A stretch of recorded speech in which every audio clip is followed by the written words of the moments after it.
Pain is one phenomena that rules the lives of human beings. It is as if our journey at a physical level is constantly to avoid pain or to deal with pain, um, and try to understand why there is pain. Here we are talking about pain in all forms: physical pain, emotional pain. And so important also for us to know, is there a deeper reason behind this pain? And is there a message behind? And common observation, a simple observation of life tells us that nature is very, very economical. Nature doesn't just give pain in a random fashion, that some get pain and some are with the easy life. Pain is there only to give a message. It is as if there is an intelligence in this nature, and and this nature has got a clear program, clear agenda to protect us. That's why everything happens.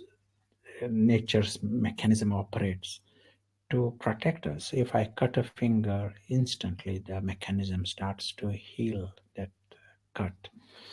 And the same thing happens to animals, insects, to the larger the planets. There is a inbuilt law of nature to protect us. And in such a beautiful, friendly nature, there is a mechanism of pain, so that we are not creating problem to ourselves. Wherever there is free will, nature has to balance it with pain phenomena that tells us if I am putting myself in danger. For example, if I am about to put my hand in fire, there will be pain. It protects me, gives me a message, and I don't put myself in danger. But this phenomena is an absolute phenomena. That is the important aspect here. We Pain is a message and gives a signal. This is, we all know this, but we are taking it further to say that every pain has a message. There is no pain without a message, and we will be wiser to understand what is the message behind this. And there are sometimes patients who come, who take a signal. They eat something, and they notice that if they eat certain item, something is uneasy for maybe even 10 seconds, but they notice this, and they say, this may be not right for me. And well, often it is very true. If there is a pattern and the observation is very clear, nature was giving them a signal. If they ignore it, then it will create a bigger problem. And if doctors pay attention to this kind of information, then you take those items out, it it cures bigger problems, because bigger problem, illness, is there to give us a message that something is not right for this body. So the pain comes in many different ways. At a physical level, for example, there is just a physical pain of a sharp object or heat or um, fire. But then there are complex pains like headaches and backaches and arthritis and different small illnesses. But then there are more complex pains like illnesses itself, big illnesses. They all are there to give us a message. And the message, may be that my lifestyle is wrong, maybe my diet is wrong, and we may have to question this. And the proof that I have got the message right, if I change the posture, pain subsides. If I stop eating certain item, I will instantly see the change happening, because nature doesn't want to continue giving me pain if there is no reason and if I have already understood the message. So this is the way it happens. Now it goes further. There are emotional pains, which is the big area in the present world, and leave aside the mental health problems. This is like a, you know, they say quarter of a population on this planet, and it can be in this country also, have some form of they admit to having some psychological difficulty, mental health problems. And now this is a big number, and but the larger pyramid, the base of this pyramid, everyone has got some kind of things to complain about. Mind where there is some anxiety, some stress, some anger, so much so that we think it is normal life. And spiritual mm, position tells us that pain is not compulsory. Pain is there to give us a message. If I understand the message, then the pain subsides, pain disappears. We have an option to lead a life where there is a silent inner peace, inner contentment, and comfort. Uh, and yeah, that is what we call the bliss of the soul. That is natural for us and normal for us. So, what is the reason for this emotional pain? Yeah, in one word, the message is attachment to things that don't belong to me. It, of course, this is the perspective from the soul, and at a physical level, nothing can belong to me. If it was to belong to me, I should be able to take it with me. It is almost like what kind of relationship I can have with a cloud. I can see the cloud, I can appreciate the cloud, but that is it. I can't create even a desire in the cloud that it will stay there, or it should not change the color, or it should have a certain color. It is not in my hand. I can only observe, and this cloud comes, cloud goes, I accept it. Something similar with the entire physical world. No different. The attitude of the soul, which is our attitude towards this physical world, has to be just like this. You know, there is silent detachment, silent freedom, and involvement from there. And if this is our attitude, then there is no reason the cloud should give me sorrow. If I create desires, if I become possessive, if I create identifications, ego, then and every small change will bother me and will affect me. This is a simple message, and it is possible for us. That's why there is spiritual knowledge. There are we can experiment with it for 5 minutes, which means it is possible.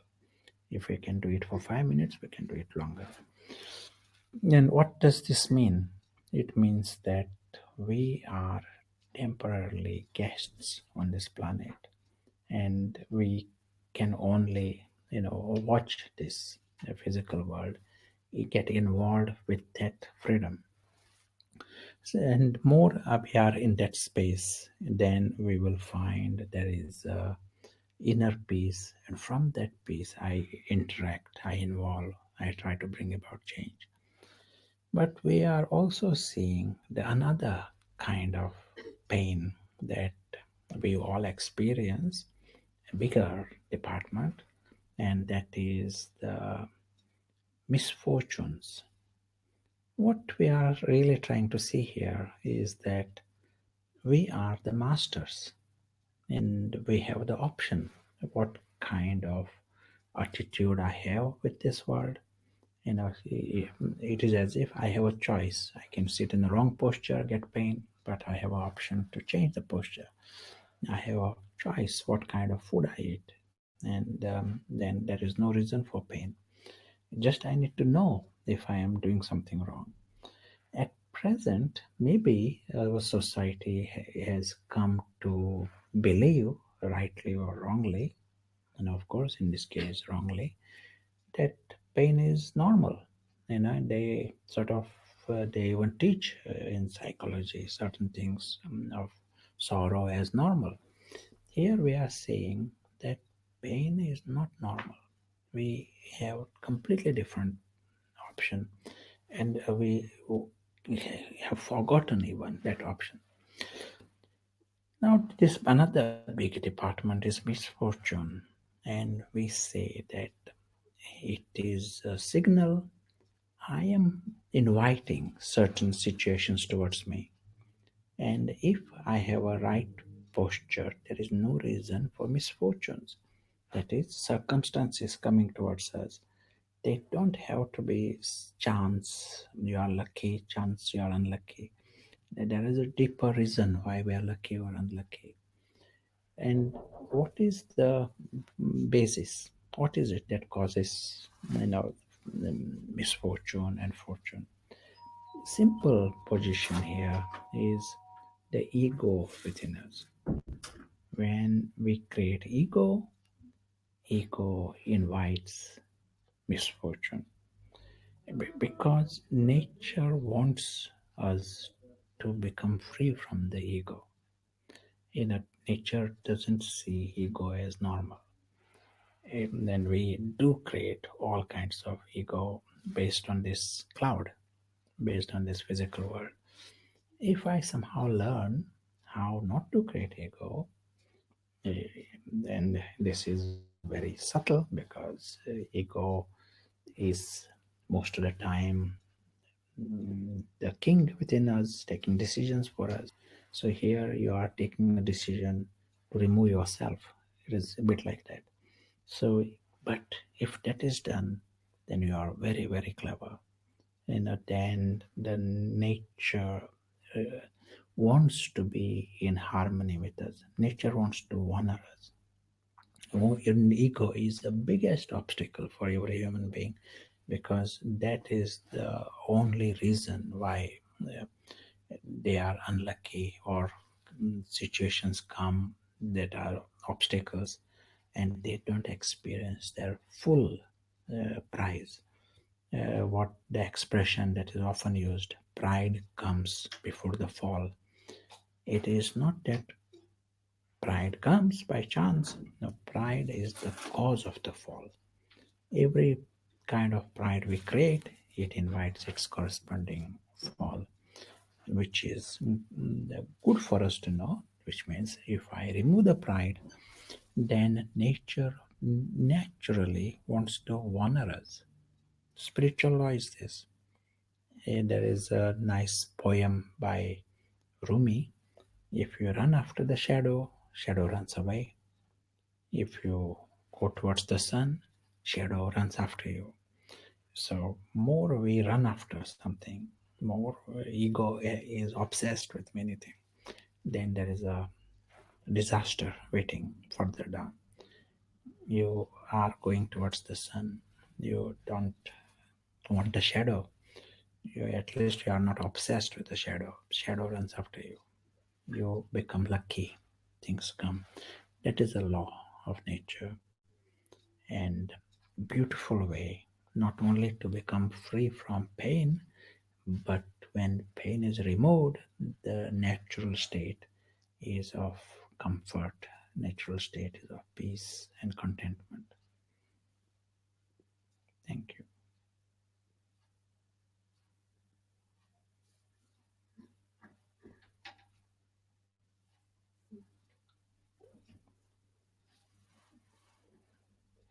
You mentioned being a detached soul from that perspective. How can I practice being detached soul and still be emotionally present for, say, family, maybe like children or people around? You mentioned coming from that detached perspective. Yes. What the emphasis is I'm not possessive, and I'm not creating demands. That is what we mean by remaining detached. So right now, I am with people here, and I can be friendly, I can be caring, and I'm doing many things, kind actions and loving actions. But I am not possessive, and I have no demands and no expectations. So if I can do it here, I can do it in the context of the family or in the context of any other situation. I don't need to put a label my in just because it's the family.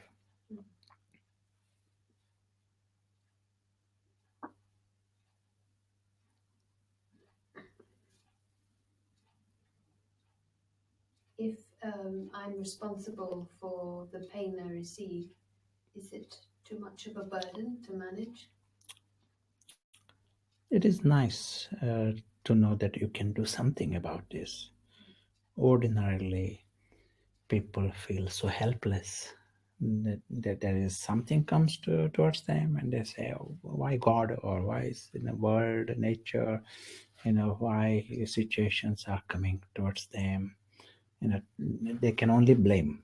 Mm. But here you realize, no, it is, I can change the posture. you know I'm completely responsible, and I'm also completely in charge of it. So it creates in us the sense of power, that we are in charge of our destiny. This is such something so beautiful to know. But more important in this is the truth. And whether burden or no burden, we might as well know the truth and the law the way it exists, and then we can work in the context of the law. Should I expect to see results in this life? In fact, as we were saying, you change the posture, you will have relief straight away. If it is a wrong posture, then many times you notice this. You eat something that is, and instantly it has not even reached stomach, but instantly it has created an unpleasant feeling in the person. And so also, you take a medicine, it is not even absorbed, it's just taken. It immediately creates relief. It starts the relief. Something, nature has got this mechanism of instant. If something is done right, instant relief for results. And same thing applies to every aspect. You change the posture, the results will be immediate. But as we understand the message properly and refine and do it more accurately, then those results will be long lasting, and they will continue. Not just today, but results will continue to tomorrow and day after, as if they accumulate and they gather the momentum. And so the future is bound to be very positive. Mm. How can maybe it'd be nice to hear more about what the accurate posture is, and what is it that I should be aiming for, Tansen? Sure. And that ultimate, the highest posture is to come in that space where the soul awareness has become natural. It is like a far beyond belief in the soul or not. Person has realized that he is not from this physical world. That is like a cloud, and the conscious, the the visitor is awake now. Soul is awake. So if we even play with this perspective for a few minutes even, and maybe I'll speak those words. So this awake soul is seeing this whole physical world as a story, and as a great theater, and he is the observer of this theater. This theater includes the present scene here. That is also part of the theater. And the soul is watching this.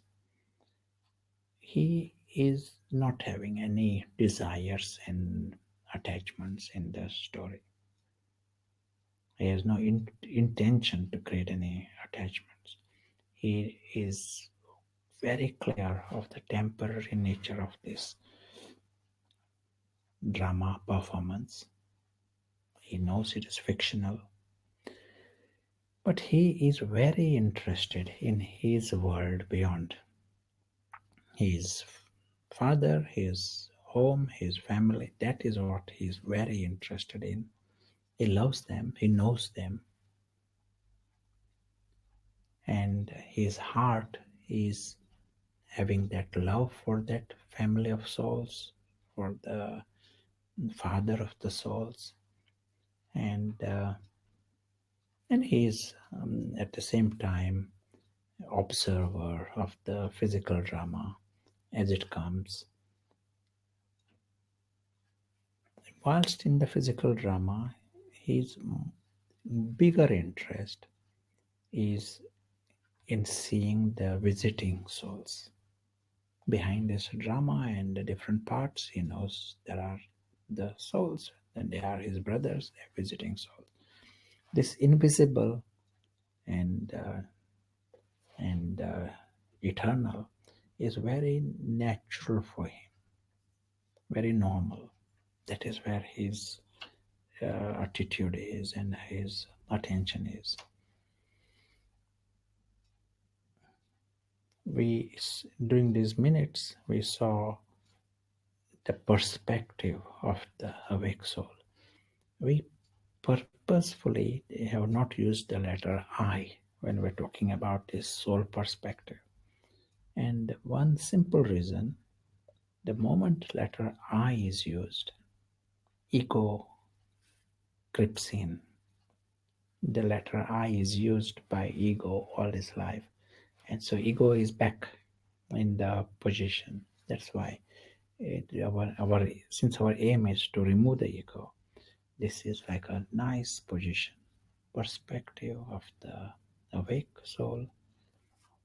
We are seeing a very objective position, and this uh, awake soul, invisible, subtle, divine being, immortal being, watching the physical world. So simple, just avoiding that I am watching it. I am so avoiding that kind of language and that attitude. It is a very nice game because our big success is in bypassing this ego and removing ego. But even in our spiritual practice, ego manages to adapt and comes in. That's why it's a nice game. If you win this game, then you are a big success in this journey.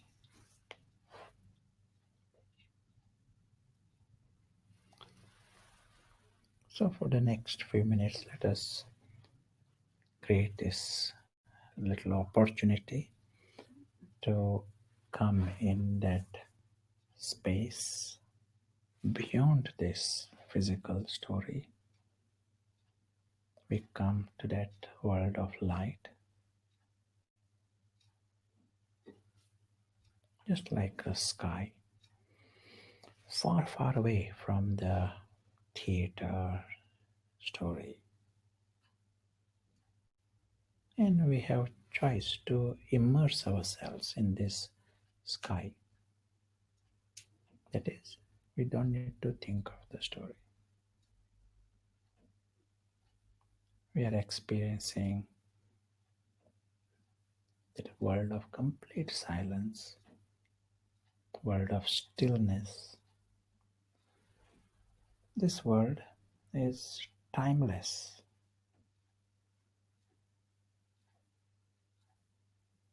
timeless, changeless, endless. Home for the living souls. They belong here.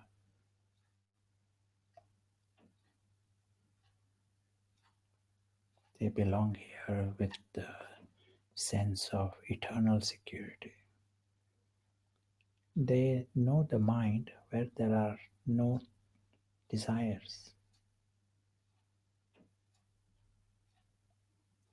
They exist forever without needing anything.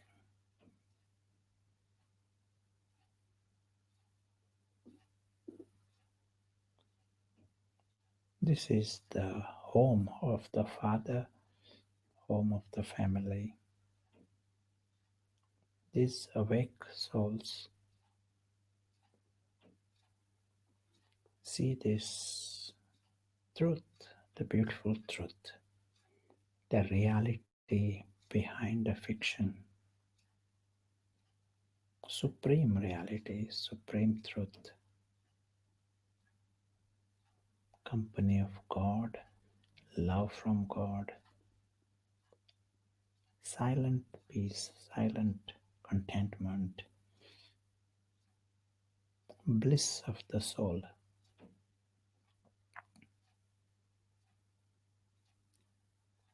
From here, we are aware of the story far, far away.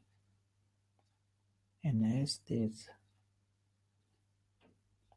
souls prepare to come in the story world, they come as souls, they come as observers, they remain the stars.